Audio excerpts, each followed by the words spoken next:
I like this question. Is it acceptable to ask an interviewer why you didn't get a job or how you can do better in your next interview? If so, how do you go about asking? This is a great question. I even take it a step further. If you're in an interview, you're not sure how it's going, good or bad, you always want to close for the next step because this allows them to bring up any concerns that they might have. The way this happens is you're coming towards the end of the interview, they ask you any questions, you ask the questions that you have, and they'll say any more questions. And you can say, no, I just want to thank you for your time and like to know what the next step is. They'll typically say something to you if they're not interested, that we have a lot of resumes to look at, have a lot of interviews that are happening, so we'll get back to you in the next 1 to 2 weeks and let you know we're going to move you on to the next step. This is your chance to really dig in and find out what their concerns are. So you could say, okay, I really appreciate that, and I know you want to make sure you get the right fit, and I want to make sure I find the right position for myself. So just out of curiosity, what are you expecting to see in these other candidates that I haven't demonstrated in our interview just now?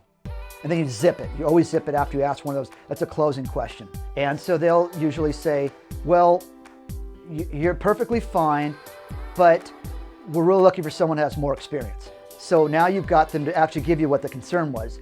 There's usually not a lot you can do here.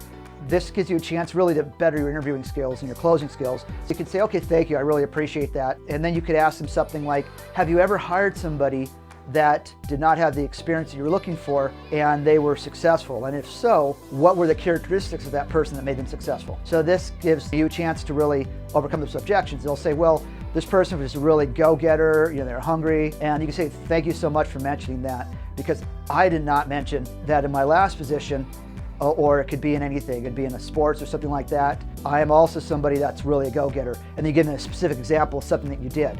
And this still may not help you, but the thing is, especially for the sales position, it's showing that you have the kind of grit that you need to be in sales. And if it's in accounting position or something else in which you don't have to be a strong salesperson, it's more about what you have on your paper. This just gives you a chance to find out what you can do to help you in the next interview. And if it is that you just don't have enough experience and know they've never hired somebody who didn't have the experience but had strong intangible, then you just find out, what would you recommend that I do to get that experience? And they can tell you. Always be polite, and obviously the way I say it is going to be different than anyone else. It's just like making a casserole. You have the same recipe, but it's going to come out differently tasting for everybody that makes a casserole. So what I would just recommend, just being honest with them, say, this opportunity I was really interested in. If it's not possible for me to move on in your process, I'd really like to find a company similar to you. Is there any recommendations that you have for any other companies that are like you? I mean, you could even have done your research beforehand and then you know what the other companies are. This is the chance, if you know you're not moving on, you just want to keep on going, just to get as much information you can to help you on to the next interview. Because at this point, this is just data.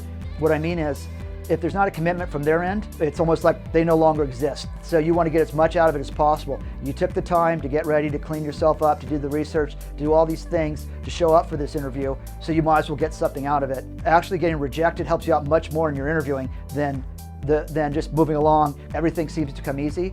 Coming up, whatever you did, you got knocked down, and then you had to keep on coming back. That's going to make you stronger. And it's baby steps here, but eventually it's going to springboard you, where the person that starts off up here have plateaued and probably not going to move up much higher. Really asking, what would you suggest to do? Is there anything I could have done better? And you want to keep them, you do not want to put them on the defensive. You can say, I really appreciate your time. You have a lot of experience, and you're somebody that I can really learn a lot from.